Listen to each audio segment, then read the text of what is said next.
मराठी नाऊच्या सर्व दर्शकांना नमस्कार. मार्च 2020 पासून आपण सगळेच जण करोना काळाला सामोरं जात आहोत आणि या करोना काळाचा परिणाम अनेक गोष्टींवर झालेला आहे. जसं की रोजगाराचा प्रश्न निर्माण झालेला आहे, स्थलांतरितांचे प्रश्न निर्माण झालेले आहेत, घरेलू हिंसाचार वाढलेला आहे. असे सगळे प्रश्नांना आपण सामोरे जात असताना आणखी एक जो महत्त्वाचा प्रश्न आहे त्याच्यापासून आपण दूर जाऊ शकत नाही, तो आहे मुलांच्या शिक्षणाचा प्रश्न. आणि या सबंध करोना काळामध्ये शाळा बंद आहेत आणि ऑनलाईन शिक्षणाचा आपण पर्याय निवडलेला आहे. पण तरी देखील हा खरंच शाळाला पर्याय होऊ शकतो का? त्याच्याशिवाय आपण मुलांचं शिक्षण करू शकतो की नाही, हे तर प्रश्न आहेतच. याशिवाय शिक्षणासंदर्भातले जे अनेक प्रश्न आहेत, या प्रश्नांसंदर्भात चर्चा करण्यासाठी आज आपल्या इथे शिक्षणतज्ञ सुचेता पाटील मॅडम उपस्थित आहेत. आपण त्यांच्या शैक्षणिक उपक्रम आणि आजची परिस्थिती याच्या संदर्भामध्ये चर्चा करणार आहोत. नमस्कार मॅडम. नमस्कार सर. मी तुम्हाला पहिला प्रश्न मी असा विचारेल की आपण सगळ्या शाळेचा जो प्रयोग करता आहात, या प्रयोगाकडे येण्याच्या आधी मी असं विचारेल की तुमची पार्श्वभूमी काय आहे? कारण हा मराठवाडा आहे आणि आपण मराठवाड्याच्या नाही आहात, त्याला एक वेगळा अर्थ आहे. आणि मग तुम्ही तुमचं शिक्षण कुठं झालं आणि तुम्हाला शिक्षणाबद्दलची आवड कशी निर्माण झाली? कारण तुम्ही MBA झालेला आहात आणि MBAचा एक विद्यार्थी शिक्षण क्षेत्रामध्ये त्यातल्या त्यात शालेय शिक्षणामध्ये येतो, ही आमच्यासाठी एक आश्चर्याची गोष्ट आहे. आणि म्हणून तुमची पार्श्वभूमी आम्हाला सांगा. अगदी बरोबर आहे सर. माझं शिक्षण कोल्हापूर जिल्ह्यातल्या कबनूर हायस्कूल कबनूर या शाळेमध्ये झालं आणि त्याच शाळेतल्या माझ्या मुख्याध्यापकांचे जे काही कष्ट होते शाळेला उभे करतानाचे, आणि आमच्या शाळेमध्ये बऱ्यापैकी 80% मुलं ही झोपडपट्टीतून यायची आणि 20% मुलं ही सर्वसाधारण मध्यमवर्गीय कुटुंबांमधून यायची. परंतु असं असूनही आमच्या शाळेचा रिझल्ट हा 100% असायचा. तर माझ्या शाळेत ज्या काही ॲक्टिव्हिटीज चालायच्या तेव्हाच मनाशी खूप खोल ठरवून टाकलेलं होतं की आपणही शिक्षक व्हायचं. दुसरी महत्त्वाची गोष्ट, माझी आईसुद्धा शिक्षिका आहे आणि माझ्यावरतीचा खूप प्रभाव आहे. सगळ्याच मुलांच्यावर तो असतो आणि तसं आईकडे पाहत पाहत हे ठरून गेलं होतं की आपल्यालाही शिक्षक व्हायचं आहे. परंतु जसं तुम्ही म्हणालात की मी MBA आहे, मला शिक्षक तर व्हायचं होतं, पण मला फ्रेममध्ये चाकोरीबद्ध शिक्षक व्हायचं नव्हतं. कारण शाळेत जेव्हा जेव्हा शिक्षकांच्याशी इंटरॅक्ट होताना बऱ्याच वेळा असं व्हायचं की काय हवं आहे पेक्षा यातलं काय नको आहे आणि जे नको आहे ते काढून टाकण्यासाठी काही पर्याय आहे का, हे शिक्षक असं वागतात, तर याला काय कारण आहे? तर याला सगळ्याला कारण होती ती चाकोरी, ती ठराविक तो साचेबद्धपणा की शाळेतल्या शिक्षकांना या एवढ्या महिन्यामध्ये हा सिलेबसच कंप्लीट करायचा आहे तर तो करायचाच आहे आणि पुढे जायचं आहे. मग मागं राहिलेल्यांचं काय, हा विचार जेव्हा मनात यायचा तेव्हा माझी इच्छा होती की आपल्याला शिक्षक बनायचं आहे, परंतु आपल्याला या चाकोरीच्या बाहेरून काम करायचं असेल तर मग आपण DED BEd जर मी केलं असतं सर, तर निश्चितच कुटुंबियांनी मला कोणत्या तरी शाळेमध्ये शिक्षिका म्हणून लावलं असतं. आणि एकदा सरकारी पगार चालू झाला की तुम्हाला माहीत आहे हे एक गोड असं चक्र आहे, चक्रव्यूह आहे की ज्याच्यातून सहजासहजी सामान्य माणसाला बाहेर पडता येत नाही. आणि त्यामुळं मी आधीपासून ठरवल्याप्रमाणे मी DED BEd न करता 97 पासून सर 1997 पासून मी ॲज अ टीचर म्हणून काम करत आहे. तुम्ही 97 पासून काम करत आहात. पहिल्यांदा होम ट्युशन्स तुम्ही केलेले आहेत अगदी बरोबर काळात, आणि ते करत करतच तुम्ही तुमचं शिक्षण पण पूर्ण केलेलं आहे. आणि नांदेडला आल्याच्या नंतर तुम्हाला शाळेचा प्रयोग सुचलेला आहे. पण शाळेच्या प्रयोगाच्या आधी मी तुम्हाला एक विचारू इच्छितो की ही जी आपली ट्रॅडिशनल जी शाळा आहे, त्या ट्रॅडिशनल शाळेच्या बाबतीमध्ये वारंवार असं म्हटलं जातं की ते कोंडवाडे आहेत, किंवा एक उदाहरण दिलं जातं की शाळा सुटल्याच्या नंतर घंटी वाजल्याच्या नंतर मुलं बेभाम होऊन घराकडे निघतात. तर याचा अर्थ काय आहे की शाळेपासून पळून जाणं जे आहे, कधी एकता सुटते. तर ही जी एक शाळेची कन्सेप्ट आहे, किंवा जेम्स वॅट सारखा माणूस असेल त्याला म्हटलं की हा शिकूच शकत नाही, त्याला शाळेतून काढून टाकलेलं होतं. किंवा अल्बर्ट आइन्स्टाईन सारखा माणूस असं म्हणाला की मला खूप शिकायचं होतं पण काय करू, शाळामध्ये आली. तर ह्या ज्या कन्सेप्ट आहेत याच्याकडे तुम्ही कसं पाहत होतात, म्हणजे एकदम तरुणपणामध्ये किंवा एक याच्याकडे वळताना? बरोबर. सर, जेव्हा मी आई झाले आणि माझ्या मुलांच्या शिक्षणाचा प्रश्न जसा निर्माण झाला, तेव्हापासून ठरवलं की ज्या ज्या अडचणी किंवा जे जे प्रश्न हे मी पाहिले त्या सगळ्या अडचणी, त्या सगळ्या समस्या माझ्या मुलांच्या शिक्षणामध्ये आल्या नाही पाहिजेत. आणि असं असलं तरी माझे मिस्टर पोलीस क्षेत्रात असल्यामुळं आम्हाला नांदेडला स्थलांतरित व्हावं लागलं आणि इथं आल्या आल्या त्यांच्या शिक्षणाचा प्रश्न हाताळण्या इतपत माझी मानसिक तयारी नव्हती. त्यामुळं आम्ही त्यांना कुठल्या तरी एका चांगल्या शाळेमध्ये दाखल केलं. आणि मग ज्या प्रश्नांना जो तुम्ही आत्ता मला नेमका विचारलात की मुलांना शाळा कोंडवाडे वाटतात का, किंवा मुलांना शाळेत जायचं म्हटलं की शाळेची इमारत असेल किंवा शाळेचं जो काही करिक्युलम आहे सगळा, तर त्याचं दडपण येतं का? हो, निश्चितच येतं. वर्गातल्या जवळजवळ 80 ते 90% मुलांना शाळेच्या इमारतीचं दडपण येत असतं. एक 7-8% मुलं, 10% मुलं ही स्वखुशीनं त्यांच्या इच्छेनं शाळेत येत असतात. आता त्यांच्यामध्ये ती इच्छा का निर्माण होते यासाठी त्यांची कौटुंबिक परिस्थिती, त्यांची जडणघडण ही कारणीभूत असू शकते. परंतु ओव्हरऑल जे आपल्या भारतामध्ये किमान ज्या शाळांच्या बिल्डिंग आहेत, शाळांच्या इमारती आहेत, त्या मुलांचं स्वागत करणाऱ्या नाही आहेत. किंवा वर्गाची जी पद्धत आहे, सिटिंग अरेंजमेंट आहे, किंवा प्रत्येक वर्गातली विद्यार्थी संख्या आहे, किंवा शिक्षक आणि विद्यार्थी यांच्यामध्ये जे अंतर आहे की एका ठराविक लाईनच्या पलीकडे सगळे विद्यार्थी बसतात आणि शिक्षक हा समोर उभं राहून किंवा बसून शिकवतो, हे जे आहे की मी आणि तुम्ही हा जो भेद आहे, हे जे अंतर आहे, हे कुठल्याही परिस्थितीत कमी व्हायला तयार नाही आहे. शासन वेळोवेळी सिलेबस बदलून हे करण्याचा प्रयत्न करते. असं असलं तरीही बदललेल्या सिलेबसला सुद्धा शिक्षक जुन्याच मेथडनी इम्प्लिमेंट करताना दिसतात, हे माझं निरीक्षण आहे सर. आणि माझ्या दोन्ही मुलांमध्ये एकाच वर्षाच्या त्यांच्या बालवाडीच्या शैक्षणिक काळात माझ्या अनुभवाला आलं की they are not willing to go to schools. त्यांना शाळेत जायचं नाही आहे. मी जरासं खोलात जाऊन चौकशी केल्यावर कळलं, माझा मुलगा एक दिवस रडत रडत मला म्हणाला, आई तुझ्यामुळे मी दररोज शाळेत मार खातो. अरे बापरे, म्हटलं माझ्यामुळं कसा काय मार खातोस? तर म्हणे तू माझा होमवर्क पूर्ण नाही करत. सगळ्या मुलांची आई त्यांचा होमवर्क करते आणि त्यांना मार नाही बसत. म्हटलं तुला होमवर्क असतो? मला पहिल्यांदाच हा शोध लागला होता, कारण मुलं बालवाडीला होती त्यामुळे मी काही त्यांच्या वह्या पुस्तकं पाहण्याचे कष्ट घेतलेले नव्हते. कारण बालवाडी ही फक्त मुलाला शाळेत जाण्याची सवय लागावी, शाळेप्रती, शिक्षणाप्रती हसत खेळत गाणी म्हणत हा आनंदानं हा वेळ जावा यासाठी ही शाळा असते असं माझ्या डोक्यात होतं. आणि मी जेव्हा पाहिलं तर सगळ्या वह्यांवरती लाल रेषा गोल केलेले, म्हणजे ते सगळं इतकं क्रूरपणाचं वाटलं मला. मी त्याच दिवशी शाळेत पोहोचले आणि मी शाळेत विचारलं की तुम्ही मुलांना होमवर्क का देता, आणि जर देता आणि मुलांना नाही केला तर तुम्ही त्यांना पनिश का करता? यावर शिक्षकांचं म्हणणं असं होतं की madam we need to complete the syllabus.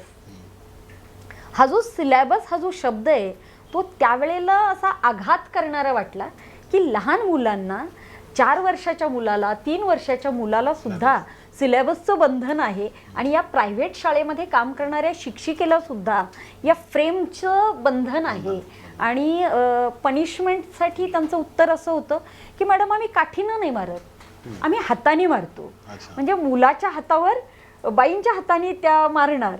तर म्हटलं मॅडम तुमचा हात केवढा, त्या मुलाचा हात केवढा? आणि त्या क्षणी मी ठरवलं सर की आता माझी मुलं इतर कोणत्याही शाळेत जाणार नाहीत. आणि मी ऑलरेडी 1997 पासून मी शिक्षण क्षेत्रात काम करतच होते. तर ॲक्च्युली आम्ही इकॉनॉमिकली तयार नव्हतो, त्यामुळं आम्ही प्रतीक्षा करत होतो की आणि 5 वर्षांनी करू, 10 वर्षांनी करू. पण मग लक्षात आलं आपल्या मुलांचं नुकसान होऊन गेल्यानंतर करण्यात काय अर्थ आहे. आणि वी जस्ट स्टार्टेड.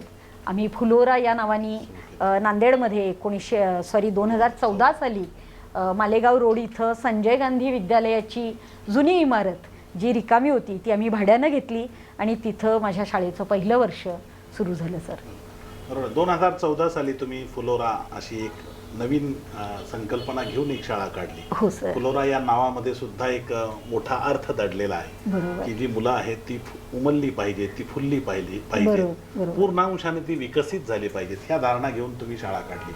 आणि ही शाळा काढताना तुम्ही जसं म्हणालात की एक जी ट्रॅडिशनल किंवा चाकोरी जी आहे, चाकोरी हा शब्द वापरला, या चाकोरीच्या पल्याड जाऊन तुम्ही शाळा ती चालवायला सुरुवात केलेली आहे. म्हणजे होमवर्कची एक गोष्ट तुम्ही केलेली आहे. दुसरे एक मुद्दा असतो ड्रेसचा असतो, युनिफॉर्म ज्याला आपण म्हणतो. युनिफॉर्म बद्दल फार शाळा आज काटेकोर आहेत आणि या युनिफॉर्म बद्दल तुमच्या शाळेमध्ये युनिफॉर्म नाही आहे, तर त्याच्या मागे तुमची काय धारणा आहे? होमवर्क नाही आहे त्याच्या मागे काय धारणा आहे? किंवा तुम्ही जसं म्हणालात की शिक्षक हा समोरून शिकवतो आणि मुलं एकीकडे बसलेली असतात, ती शिस्तीत बसलेली असतात, तर अनेक जणांचा आग्रह आहे की त्याला शिस्त लागली पाहिजे, त्याला संस्कार झाले पाहिजेत. अशा या चाकोऱ्या घेऊन असणारी शिक्षण आणि तुम्ही ते सगळं बदलत गेलेलं आहात. तर या बदलल्या मागे तुमची काय भूमिका होती, काय त्याच्यामधला विचार होता? सर 1947ला भारताला जेव्हा स्वातंत्र्य मिळालं तेव्हा आपली आर्थिक परिस्थिती समाजाची ही तितकीशी चांगली नव्हती.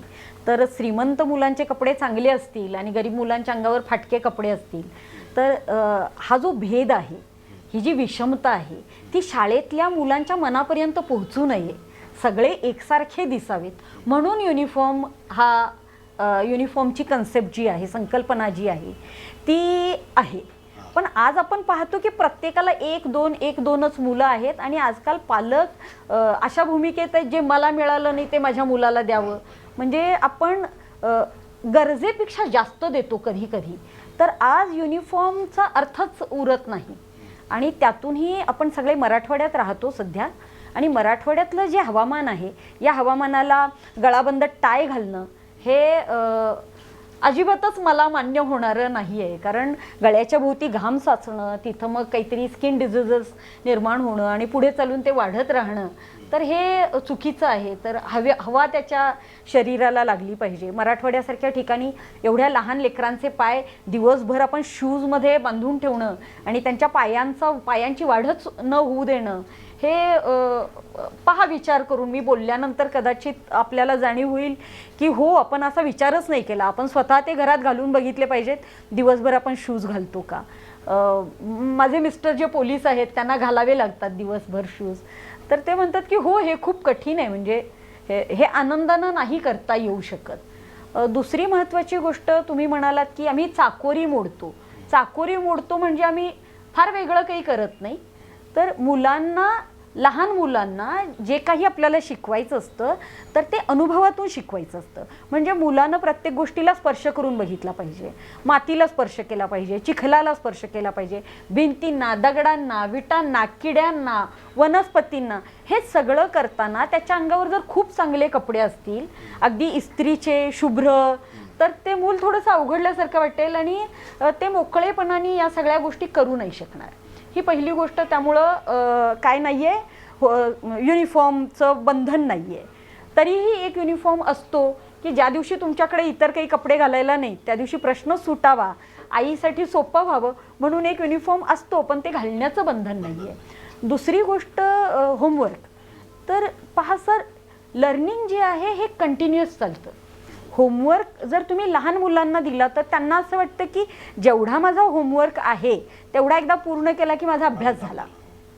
परंतु मला जे अपेक्षित आहे की मुलांनी सतत जे पाहतील, सतत कंटिन्युअस त्यांचं जे माइंड आहे ते विचार करत राहिलं पाहिजे, ते विचारशील राहिलं पाहिजे.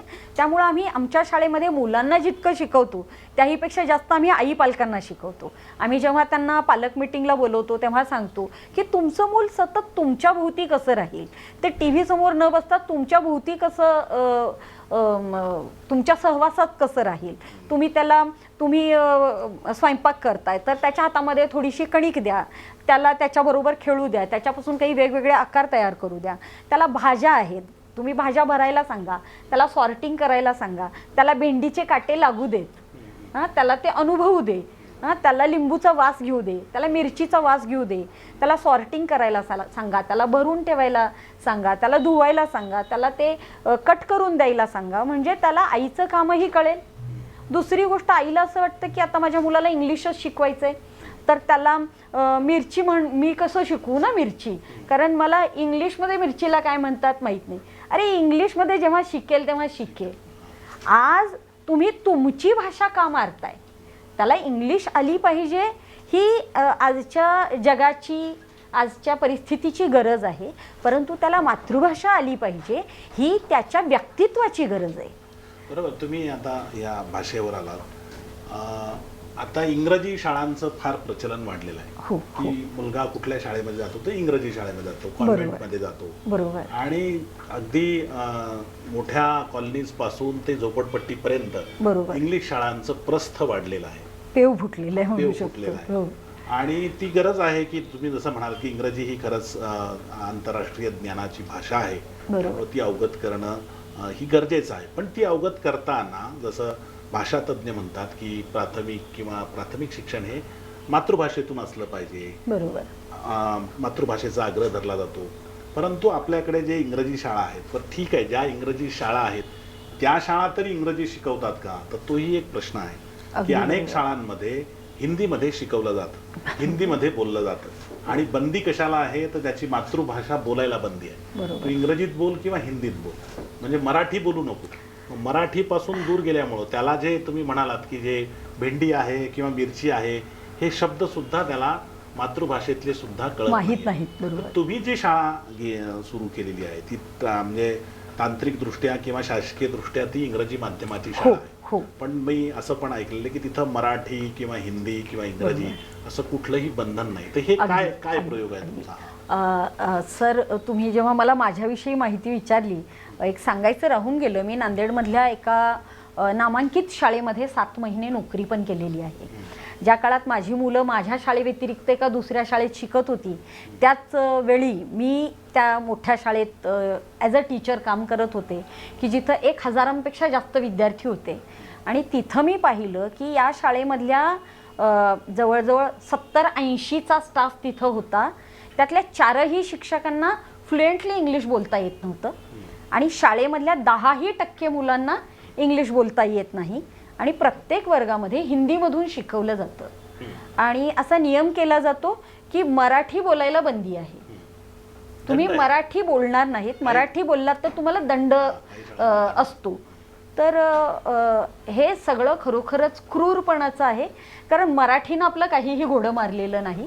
आज मराठी माणूस जर मागं आहे असं आपण जे काही म्हणतो ते फक्त मराठी अस्मितेची त्याला स्वतःला जाणीव नाही, मी मराठी आहे याची त्याला लाज वाटते म्हणून तो मागं आहे, हे माझं मत आहे. माझी शाळा, हो, माझ्या शाळेची मान्यता इंग्रजी माध्यमाची आहे, हे निश्चितपणे खरं आहे. कारण नांदेडमधल्या समाजाची ती गरज आहे. जर मी इथं मराठी माध्यमाची शाळा चालवली असती तर मला 2ही विद्यार्थी सर मिळाले नसते. तर यामुळं माझी शाळा इंग्रजी माध्यमाची आहे. आणि माझ्या शाळेमध्ये आम्ही मराठीवरती तितकाच भर देतो. जसं की पहिलीच्या मुलांना मराठी माध्यमाच्या जिल्हा परिषदेच्या शाळेत जी काठिण्य पातळी आहे, जे पहिलीचं बालभारतीचं पुस्तक आहे तेच बालभारतीचं पुस्तक माझ्या शाळेतल्या पहिलीच्या इंग्रजी माध्यमाच्या मुलाला शिकवलं जातं. आणि अतिशय योग्य पद्धतीनं, म्हणजे सहज वाचन पद्धती जी सिलेबस करत्यांना, या पुस्तकाच्या निर्मात्यांना जी अपेक्षित आहे ती पद्धती आम्ही 100% यशस्वीपणाने राबवलेली आहे आणि त्याची फळं आम्ही चाखतोय. माझ्या शाळेतल्या मुलांची मराठी ही वाखाणण्याजोगी चांगली आहे, हे मला अभिमानानं सांगावं लागेल. दुसरी महत्त्वाची गोष्ट, असं असलं तरीही त्यांच्या इंग्लिशकडे मुळीच दुर्लक्ष होत नाही, कारण इंग्लिश ही एक भाषा आहे. मला काय म्हणायचं आहे, ज्ञान घेण्याचं ते साधन आहे. कोणतीही भाषा म्हणजे ज्ञान नाही, तर ज्ञानापर्यंत पोहोचण्याचं ते माध्यम आहे.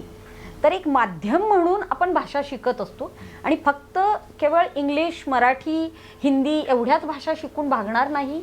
तर एखाद्याने अनेक भाषा शिकण्याचा प्रयत्न केला पाहिजे. One should be multilingual. आपण हैदराबादपासून इतक्या जवळ राहतो, तर आपल्या शाळांमधून खरं तर तेलुगू भाषेचा समावेश हा व्हायला हवा होता. मुलांना प्रोत्साहित केलं जायला हवं होतं अनेक भाषा शिकण्यासाठी. फॉरेन भाषा गटामध्ये आपण फक्त सगळेजण इंग्लिश इंग्लिश इंग्लिश इतकंच म्हणत राहतो. आपण फ्रेंच शिकली पाहिजे, आपण जर्मन शिकलं पाहिजे, अनेक भाषा आहेत.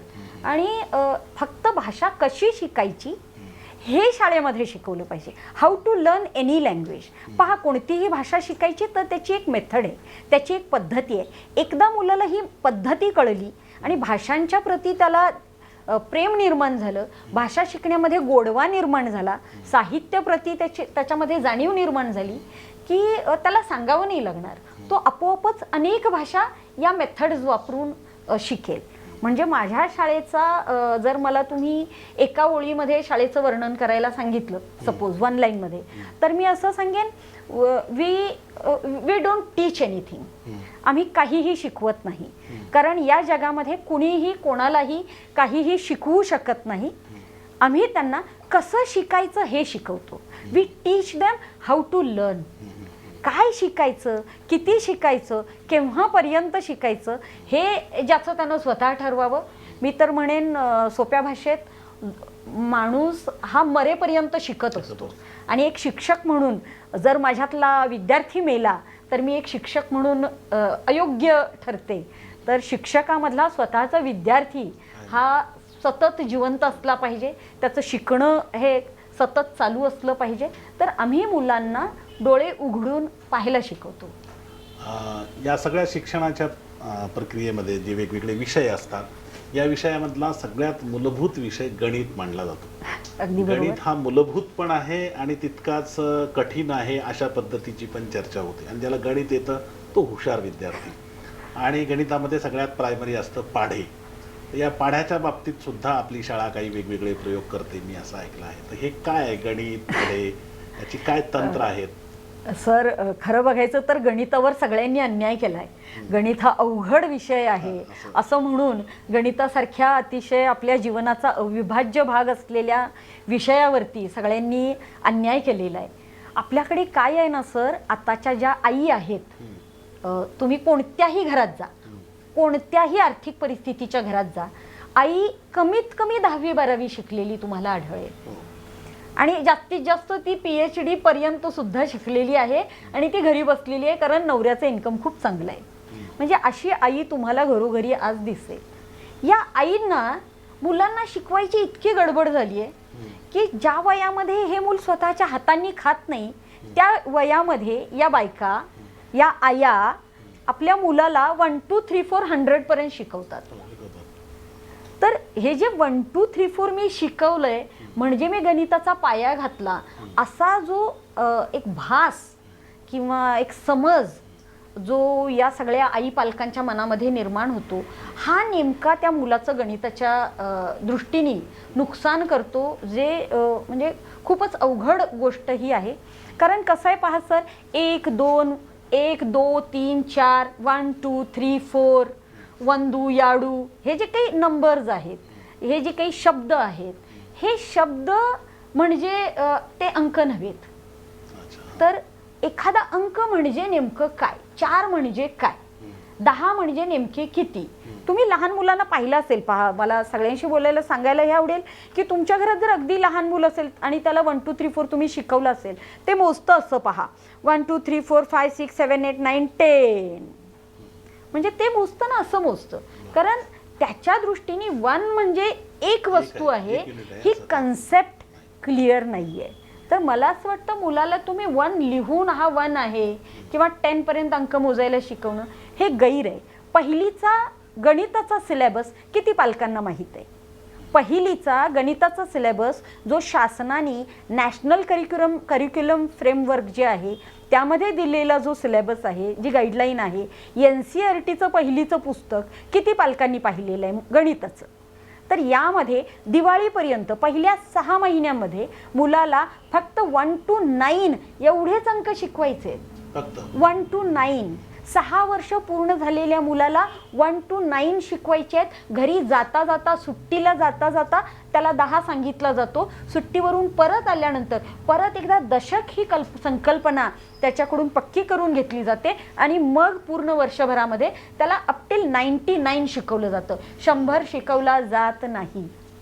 दुसरीच्या वर्गामध्ये परत एकदा सर 1 to 100 यावरतीच काम करून घेतलं जातं. परंतु आपल्या पालकांना इतकी गडबड आहे, IIT ला जायची. 3 वर्ष पूर्ण झालेल्या मुलाला 100 पर्यंत अंक UKGच्या मुलांना 100ची स्पेलिंग पाठ असते सर.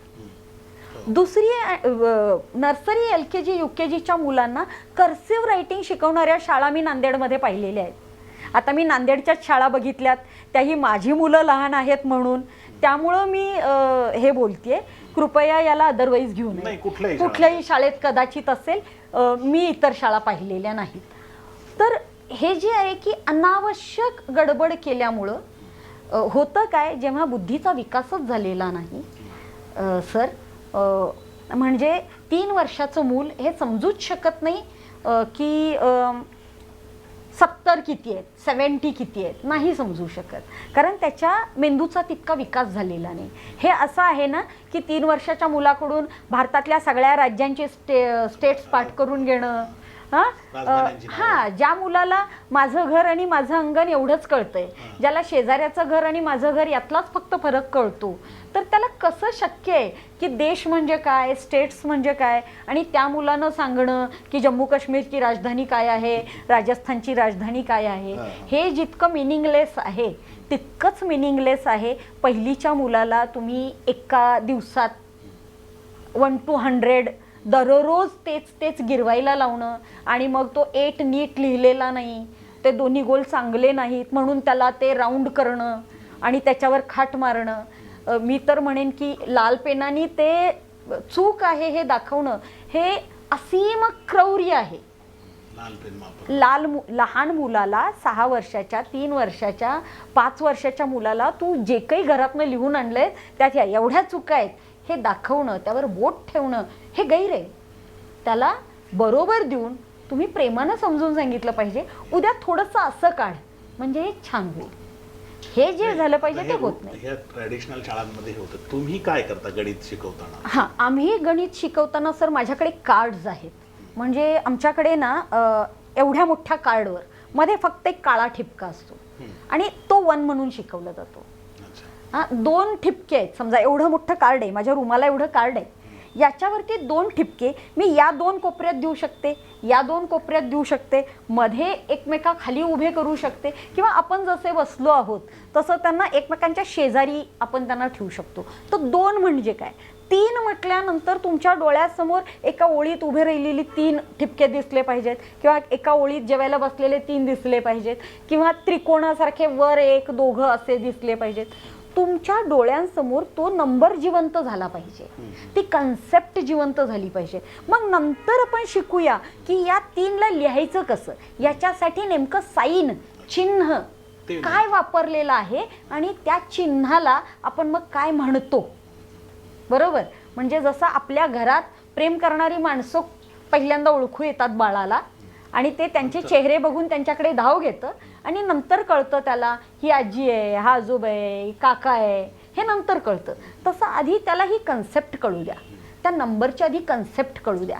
5 म्हटल्यानंतर त्याला 5 बोटं, हा हात हा त्याच्या समोर येऊ द्या, हे गरजेचं आहे. आधी त्याला ती कन्सेप्ट कळू द्या. ही कन्सेप्ट आम्ही सर त्यांच्याकडून करून घेतो.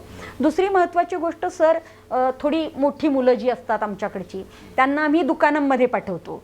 आम्ही त्यांना किराणा मालाच्या दुकानात घेऊन जातो.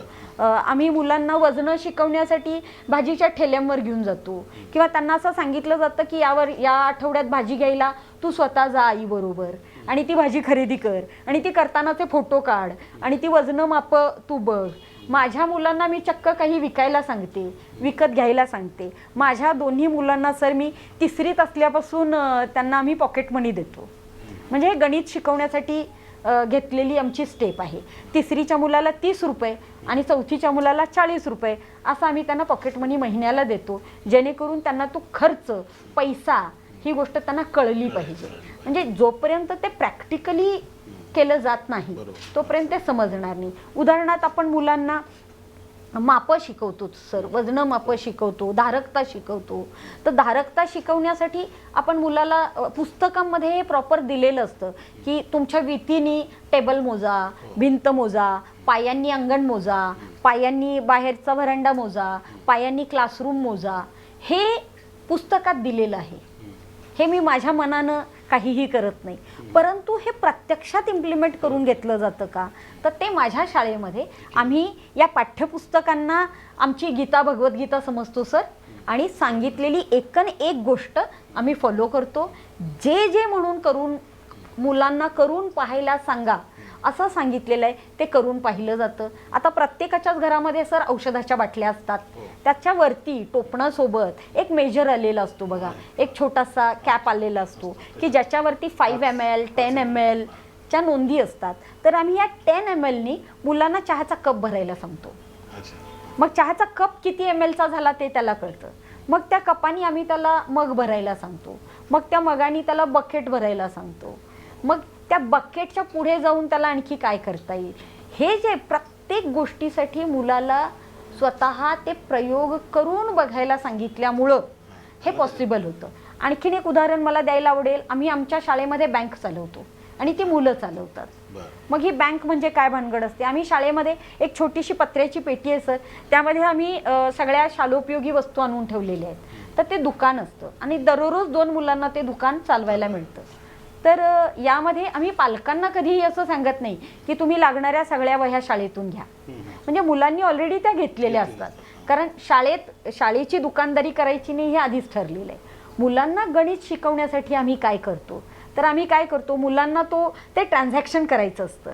म्हणून मग मुलं काय करतात, इरेझर असलं तरी एक इरेझर घेतात.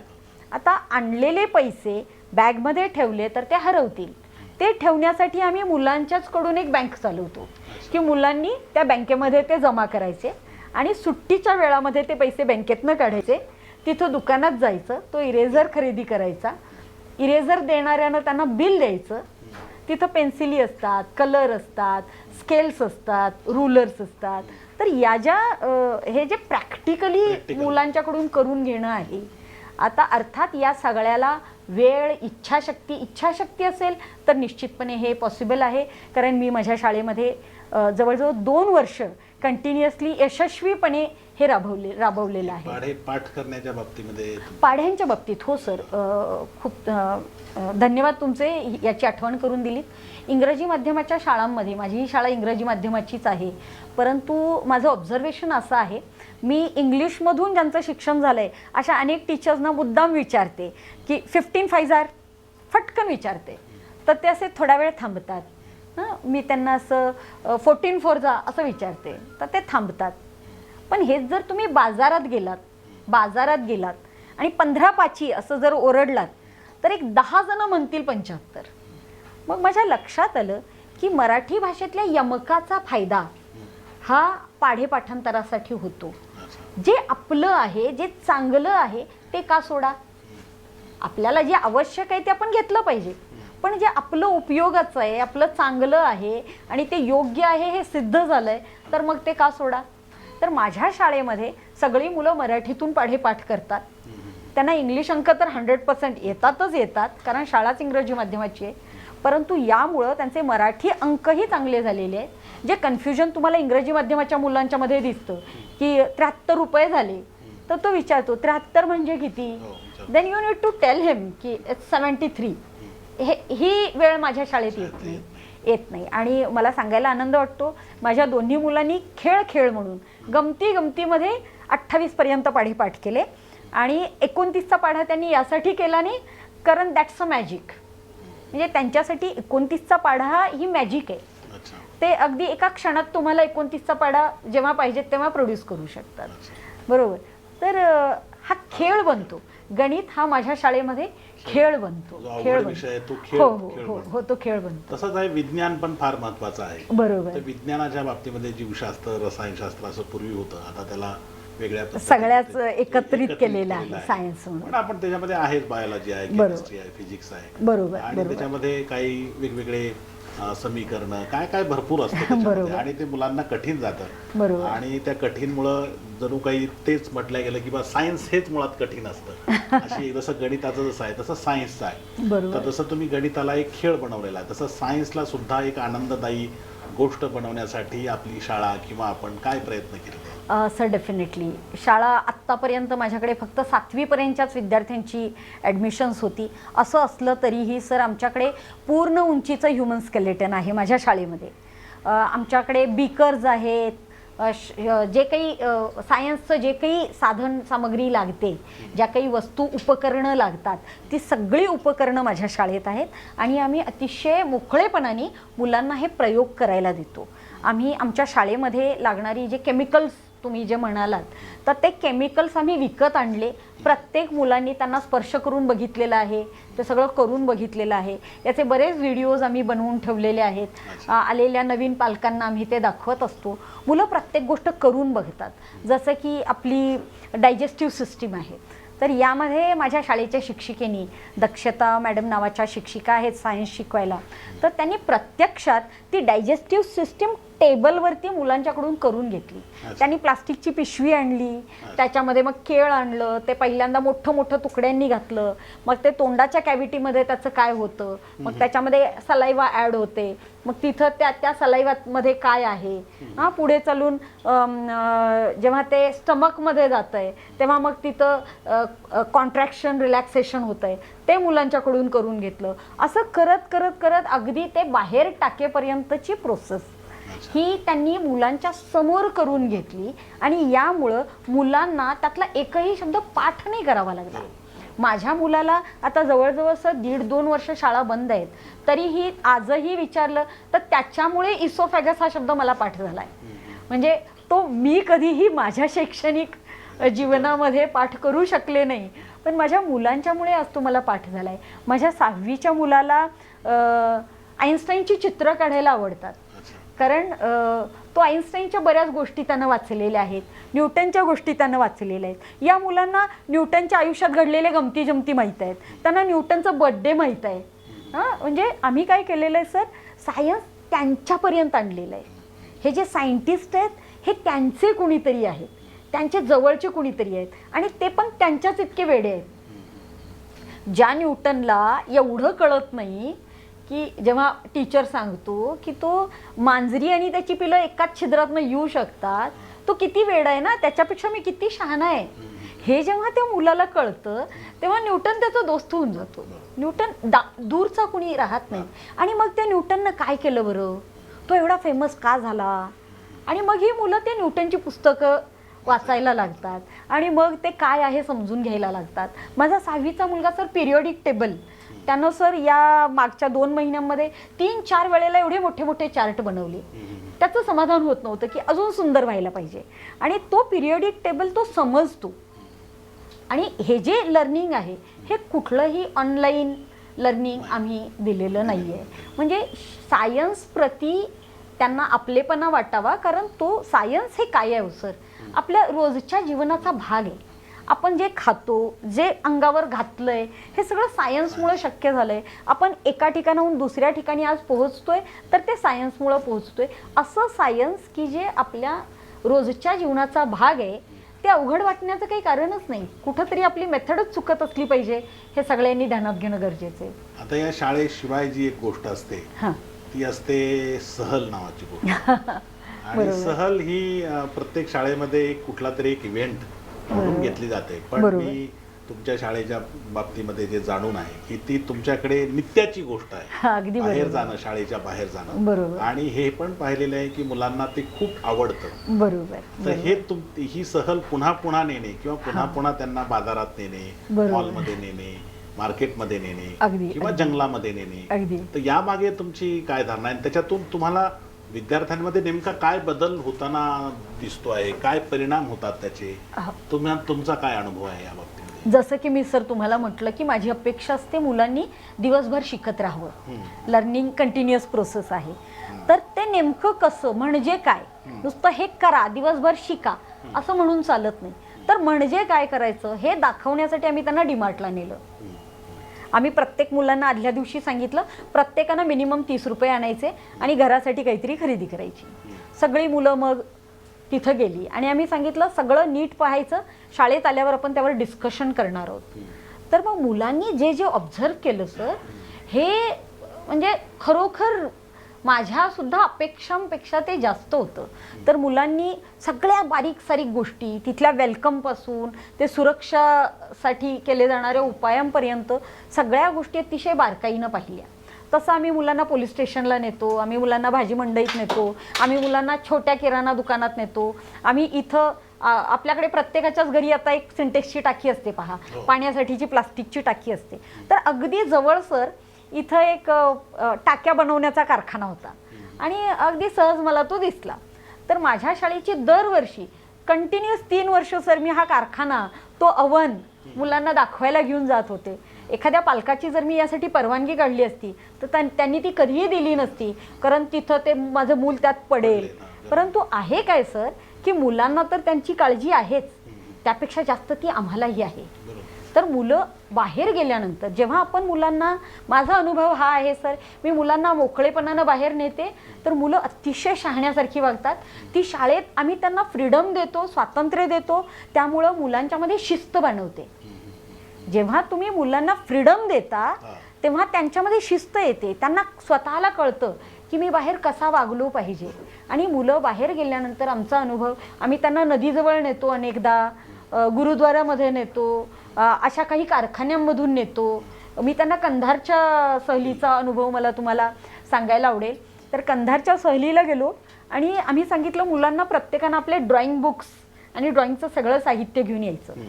आणि आम्ही सहलीला जातो म्हणजे काय करतो, तिथं जाऊन आम्ही आमची शाळाच भरवतो. तर ती माझ्यासाठी संधी होती हिस्ट्री सांगण्याची, ती माझ्यासाठी संधी होती किल्ल्याचं जे बांधकाम असतं, स्थापत्यशास्त्र जे आहे किल्ले बांधकामाचं, ते सांगण्याची संधी होती, तटबंदीचं महत्त्व सांगण्याची संधी होती. त्या सगळ्या गोष्टी, फक्त हा खंदक आहे एवढं म्हणून नाही चालत.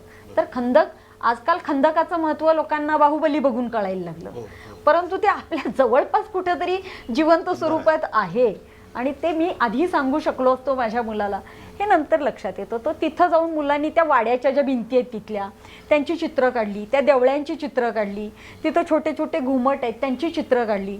तिथं चुना दळण्यासाठी एक मोठी हे आहे पहा सर, मध्ये एक रिकामी जागा आहे ज्यामध्ये चुन्याची भट्टी लावली होती. तर ती काय आहे हे बऱ्याच जणांना नाही सांगता येत. तर मुलांना ते पाहता आलं, त्याचं चित्र काढता आलं. मुलांनी असंख्य चित्र काढली सर, बराबर रेखाचित्र काढली, जेव्हा की आम्ही आमच्या शाळेत मुलांना प्रॉपर पद्धतीनं चित्र काढायला सांगतच नाही, पण आम्ही त्यांना चित्र काढायचं स्वातंत्र्य देतो. आणि मुलांना ते सहज येतं, कारण मुलांची पहिली भाषा ही शब्दांची नसून ती चित्रभाषा असते. प्रत्येक मूल हे चांगलं चित्रकार असतं. जर आज तुमच्या मुलांना, प्रत्येकाने तुमच्या मुलांना जर चांगली चित्र येत नसतील तर तुम्ही त्याची पहिली नैसर्गिक चित्रभाषा मारून टाकलेली आहे. त्याची ती जी उपजत होती, म्हणून आपल्याला जुन्या गुहांमधून जी चित्र दिसतात पहा, जेव्हा माणसाकडे भाषा नव्हती तेव्हा त्याच्याकडे चित्र होती. तर भाषेच्याही आधी चित्रभाषेचा जन्म झालेला आहे. तर हे मुलांच्या मध्ये सर नैसर्गिक आहे, आम्ही त्याला सपोर्ट करतो. येताना सर, परत येताना आम्ही आमच्या एका पालकांच्या शेतात गेलो, तिथं त्यांनी आम्हाला नदीपर्यंत नेलं आणि आम्हाला तिथे एक नागाची कात सापडली, मोठीच्या मोठी कात सापडली. एरवी सगळेजण घाबरले असते, म्हणजे नाग इथंच कुठंतरी आहे, पळा पळा पळा. आमच्यासाठी ती एक सुवर्ण संधी होती. मुलांनी ती कात उचलली, ती प्रत्येकानं स्पर्श करून पाहिली, त्याच्यावरची डिझाईन जी सापाला इतक्या जवळ घेऊन पाहता आली नसती, तर ती कात हातात घेऊन मुलांना ते पाहता आलं, त्याची लांबी मोजता आली आणि सगळ्यांना खरोखरचा साप हाताळल्याचा आनंद सगळ्या मुलांना मिळाला. आम्ही मुलांना रात्रीच्या वेळेला सुद्धा शाळेत बोलवून कधी कधी काही शेकोटीसारखे कार्यक्रम आयोजित करतो. तुम्ही जो सहल हा जो भाग सांगितलात, तर माझ्यासाठी ही सहल नसून मुलांना दिवसभर कसं शिकायचं असतं हे शिकवण्याची संधी असते. आणि दैनंदिन जीवनातून कसं शिकायचं अगदी याचा प्रयोग म्हणून तुम्ही सहल आयोजित करता. बरोबर. अजून 1-2 प्रश्न फक्त मी विचारतो. हो सर. की या साधारणतः जी ट्रॅडिशनल शाळा आहेत, ज्याला गणित येतं, मराठी येतं, वाचता येतं, लिहिता येतं, आणि तो मुलगा म्हणजे शाळेमध्ये खूप हुशार मुलगा आहे असं म्हणलं जातं. बरोबर बरोबर. पण काही मुलं असेही आहेत की जे बाकीच्या गोष्टीमध्ये खूप हुशार असतात, खेळामध्ये हुशार आहेत किंवा चित्रकलेमध्ये हुशार आहेत, पण त्याला वाचन लिखाणाची आवड नाही, किंवा शाळा म्हटली की त्याच्या मनामध्ये भीती निर्माण होते. किंवा असे पण काही विद्यार्थी आहेत की परीक्षेला जायचं तर त्यांच्या पोटामध्ये दुखतं, आजारी पडतात, ताप येतो. ही जी सगळी मुलं आहेत, तर ही मुलं तुमच्या शाळेमध्ये आल्याच्या नंतर रमतात, खेळतात किंवा अभ्यास करायला लागतात बरोबर. आणि लोक म्हणजे पालकांना असं वाटतं की असं काही असेल तर मॅडमकडे गेलं पाहिजे. तर ते नेमकं तुम्ही तर त्यांना काही वेगळं काही शिकवत नाही. नाही. मग ही मुलं इतर शाळांमध्ये त्यांच्यामध्ये काय अडचण असते आणि ती तुमच्या शाळेमध्ये आल्यामध्ये ती सुटते, असा काय चमत्कार होतो? हे आमचं सिक्रेट आहे, सांगावं का? तर मला असं वाटतं सर, अगदी नांदेडमधल्या नामांकित शाळांमधून अशी अडचण असलेली मुलं माझ्या शाळेत येतात आणि खरोखरच इथं आल्यानंतर त्यांच्या समस्या सुटतात. कारण आम्ही या मुलांना हे सांगतो, पहिले 2 दिवस तर सर आम्ही त्यांना काहीही शिकवत नाही. ही मुलं शांतपणे बसतात. 2 दिवसांनी मी त्यांना बोलवून सांगते, बाळा तू का बसलायस उगाचच? आणि ही मुलं 2 दिवस फक्त हे पाहतात की यांचे सगळ्यांचे रिलेशन्स किती छान आहेत, टीचर बरोबर मुलांचे रिलेशन्स किती छान आहेत. आणि सगळेच जण कसे, म्हणजे आम्ही पालकांना सांगतो की आमच्या शाळेत पनिशमेंट नाहीये, पण त्या मुलांना बसून बघितल्यावर पटतं ना की खरंच बाबा इथं कालचा होमवर्क कुणी विचारत नाही ना, फक्त अधूनमधून टाळ्याच वाजतायत, इथं कोणाकडे छडी नाही, कोणी कोणाला मारत नाही आणि काहीही करण्याचं स्वातंत्र्य आहे लायब्ररीतली, आणि कुणीही मूल रिकामं बसत नाही. काहीही करायचं स्वातंत्र्य असूनही एकही मूल रिकामं बसत नाही, हे माझ्याकडचं आश्चर्य आहे. आणि हे पाहणं आपल्या डोळ्यांनी हे खरोखरच एक वेगळा अनुभव असतो. तर ह्या मुलांना 2 दिवसांनी सांगितलं जातं, तू का बसलायस? हां, इथं तुला कुणी काही सांगणार नाही, तू शिकण्यासाठी इथं आलेला आहेस. आता तिथून तू निघालायस, तर आता तू ठरव तुला कुठून सुरुवात करायची आणि तुला काय प्रॉब्लेम आहे ते घे आणि माझ्याकडे ये. मी तुझ्याकडे येत नाही, तू तुझी जागा सोड, माझ्यापर्यंत ये. आणि हाऊ टू रीड आम्ही त्याला शिकवतो. आमच्याकडे पेन्सिल हातात न घेता शिकणं पाप आहे. तर पहिलीचं मूल सुद्धा माझ्या शाळेतलं पेन्सिल हातात घेऊन शिकतं. आमच्याकडे 7वीच्या मुलाकडे पण पाटी आणि पेन्सिल असते. तुम्हाला जर गणित शिकायचंय आणि तुमच्याकडे पाटी पेन्सिल नाही तर निसर्गावर अन्याय आहे. कागद म्हणजे तो तिथं लगेच विज्ञान शिकतो की कागद झाडांपासून बनतोय. हां, तर पाटी पेन्सिल चांगली आहे तर ती का टाळा? तर ती असली पाहिजे पाटी त्याच्यासोबत. हे सगळं जे आहे हा जो मोकळेपणा आहे, आणि त्याला हे सांगताना की मला काहीही नाही येऊ दे, मला इथं कुणी हसणार नाही आणि मी ज्याला विचारेल ते सगळे मला सांगणार आहेत. मुलावर आम्ही जो विश्वास ठेवतो, फक्त हा विश्वास, त्याचं काय हरवलेलं असतं सर, तर त्याची आत्मप्रतिष्ठा हरवलेली असते, त्याचा आत्मगौरव हरवलेला असतो. मी कुणीतरी आहे, मैं भी कुछ काम का हूँ, हेच हरवलेलं आहे. घरादारात शाळेत सगळेजण फक्त त्याची मानहानी करतात. ती माझ्या शाळेतून थांबते आणि त्याला सांगितलं जातं हे फक्त तूच करू शकतोस, हे आम्ही नाही करू शकत. बस एवढंच सिक्रेट आहे सर. बस सर, आम्ही त्याला प्रेम देतो, विश्वास देतो आणि ते मूल आपोआप शिकतं. आणि हे घडलेलं आहे. अशी अनेक उदाहरणं आपल्याकडे आहेत. आता आपण एकदम शेवटाकडे येऊया की 2014 पासून फुलोरा शाळा आहे. आणि आज जवळपास 7-8 वर्ष झालेली आहेत. बरोबर. तर एवढा कालावधी होऊनही तुमच्या शाळेचा बद्दलची चर्चा फारशी होताना दिसत नाही. पण मी आत्ताच ऐकलंय की आता परत एका नव्या रूपामध्ये तुम्ही शाळा घेऊन येत आहात. म्हणून दोन्ही प्रश्न एकदाच विचारतो की आत्तापर्यंतचा प्रवास याच्याबद्दल तुम्हाला काय वाटतं? तुम्ही समाधानी आहात का? आणि इथून पुढचा जो तुमचा प्रवास तुम्ही करू इच्छित आहात, त्याच्यासाठी तुम्ही मोठा एक परिसर निवडलेला आहे नेरलीसारखा. तर हा परिसर निवडून तुमचे पुढचे प्लान्स कसे आहेत? असे दोन्ही प्रश्न, आतापर्यंतची तुमचे वाटचालीचा आढावा आणि पुढे काय प्लान्स आहेत ते सांगा. मागच्या 8 वर्षांच्याकडे मागे वळून पाहिलं तर मी निश्चितच समाधानी आहे. कारण युनिव्हर्सिटीतल्या अनेक प्रोफेसर्सची मुलं माझ्या शाळेमध्ये शिकत आहेत. अनेक नांदेडमधल्या नामांकित MD MS असलेल्या डॉक्टर्सची मुलं कुठल्याही जाहिरातीशिवाय माझी पत्र्याची असलेली शाळा शोधत आले आणि तिथं येऊन त्यांनी ते आमच्याशी चर्चा करून तिथं त्यांनी ॲडमिशन्स घेतली आणि कंटिन्युअस 2-3 वर्ष त्यांची मुलं आमच्यासोबत आहेत. अशीही काही मुलं आहेत की जे आमच्या शाळेतून गेले आणि नंतर ते आपणहून स्वतः परत आले, तर तो एक वेगळा आनंद असतो. पण तुमचंही खरं आहे की फार मोठा गवगवा होऊ शकला नाही. याचं एकमेव कारण सर की आम्ही कोल्हापूरहून इथं आलेलो आहोत. आम्हाला सहज मदत कुणीही करावी अशी स्थितीच नव्हती. आणि नांदेडसारख्या जिल्ह्याच्या ठिकाणी काही जागा विकत घ्यावी, शेत विकत घ्यावं, शाळा उभी करावी, इतके काही आम्ही श्रीमंत नाहीत. मी सुद्धा अतिशय लोअर मिडल क्लासमधून, कनिष्ठ मध्यम वर्गामधून आम्ही दोघे पती पत्नी आहोत. परंतु आमच्याकडे शिक्षणाप्रती दृष्टिकोन आहे, आमचे स्वतःचे विचार आहेत आणि कष्ट करण्याची प्रामाणिक इच्छा आहे. यामुळं मागची 8 वर्ष आम्ही काम केलं. माझ्याकडे शाळेसाठी आवश्यक असलेलं जे सगळ्यात महत्त्वाची गोष्ट आहे, शाळेकडे मोठी बिल्डिंग नसेल काहीच हरकत नाही, पण शाळेकडे अतिशय सुसज्ज चांगलं असं ग्राउंड असणं ही खूप मोठी गोष्ट असते आणि ते माझ्याकडे नव्हतं. आणि त्यामुळं कदाचित असेल की आम्ही जास्तीत जास्त लोकांपर्यंत पोहोचण्याचा प्रयत्नच केला नाही. परंतु प्रामाणिक प्रयत्नांना नेहमीच यश येतं. त्या पद्धतीनं मला सांगायला आनंद वाटतो की नांदेडमधील अतिशय नामांकित प्रथित यश अशी मराठवाडा लोकसेवा मंडळ की जी पद्मश्री शामराव कदम यांनी स्थापन केलेली संस्था आहे, या संस्थेअंतर्गत आता माझ्या शाळेचं पुढचं कामकाज होणार आहे. नेरलीसारख्या निसर्गरम्य ठिकाणी नंदनवनामध्ये माझ्या शाळेला 5 एकराच्या जागेचा परिसर आणि एक सुसज्ज मोठी बिल्डिंग ही मिळालेली आहे.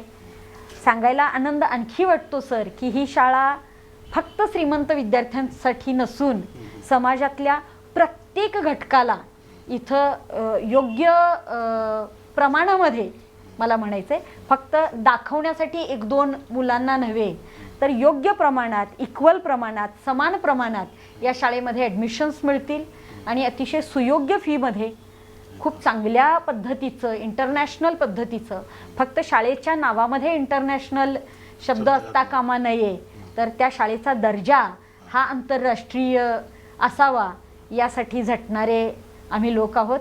आतापर्यंत माझे हात एकटे होते, तर आता मराठवाडा लोकसेवा मंडळाच्या रूपाने खूप मोठा आधार हा माझ्या हातांना मिळालेला आहे, बळ मिळालेलं आहे. तर शाळेला निश्चितपणानं खूप चांगल्या पद्धतीनं, म्हणजे नांदेडमध्येच नव्हे तर संपूर्ण मराठवाड्यामध्ये ही एक आगळी वेगळी मुलांना भारताच्या, मी नेहमी माझ्या पालकांना सांगत असते की भविष्यातल्या भारतामध्ये देश बदल घडवून आणणारी जी काही फळी असेल त्यामध्ये या शाळेचे विद्यार्थी असतील. आणि ही गोष्ट आता आम्ही खरोखरच तेवढ्या विश्वासानं हे स्वप्न पूर्ण करण्याच्या कामाला मी आता लागेन. यासाठी नांदेडकरांनी मला आवश्यक तो सगळा आधार, सपोर्ट द्यावा अशी मी विनंती करते सर. खूप छान. ह्या होत्या सुचेता पाटील मॅडम, एक शिक्षणावर प्रेम करणाऱ्या, एक चांगल्या शिक्षिका, विद्यार्थी ज्यांच्यावर प्रेम करतात अशा शिक्षिका. कारण विद्यार्थ्यांवर प्रेम करणारे खूप शिक्षक असतात, पण विद्यार्थी ज्यांच्यावर प्रेम करतात अशा एक शिक्षिका. आणि एक आनंददायी शिक्षण, एक प्रयोगशील शिक्षण याचा एक नवा उपक्रम घेऊन त्या उतरलेल्या आहेत. आणि यासाठी आपण मराठी नाऊच्या वतीनं त्यांना आपण लक्ष शुभकामना देऊया आणि त्यांच्या प्रयोगामध्ये त्या निश्चितच यशस्वी होतील अशी कामना करूया. परत एकदा पाटील मॅडम यांचे मराठी नाऊच्या वतीनं मनापासून आभार. नमस्कार. नमस्कार, धन्यवाद.